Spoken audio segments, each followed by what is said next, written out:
ልንገራችሁ ሲሆን የሰው ስተት አይታችሁ ለፉ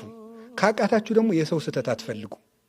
የሰው ስተት የሚፈልግ ሰው ስሙ እንዲህ ይባላል እኩይ ፍልስጣ ይባላል እኩይ ፍልስጣ ማለት ምን ማለት ነው ጋኔን እስቲ ጋኔን በሉ ጋኔን መሆን ከፈለጋችሁ የሰዎችን ስተት ፈልጉ እገሌ እንዴት እንደዚህ የሚላል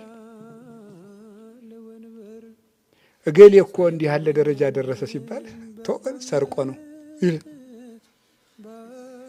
እንዲሁ ግርም እኮ ነው የሚያደርገው እገሌ እኮ እንደዚህ ሰርቆ ታቦሽጦ ነው ይላል እገሌ ሊቆነ የዋጣት ነገርማ አለች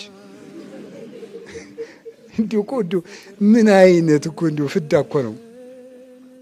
ፍዳ በቃ እንደዛ እያልን በቃ እንዲሁ ለነገሩ ሁሉ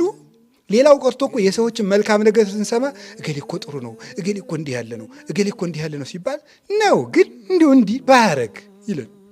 ያውን እኮ ቅናቱ ነው ውስጥ የሚነደው ቅናት ነው እንደዚህ የሚያደርግ ይህ ሰይጣንነት ነው የሰው ስተት መፈለግ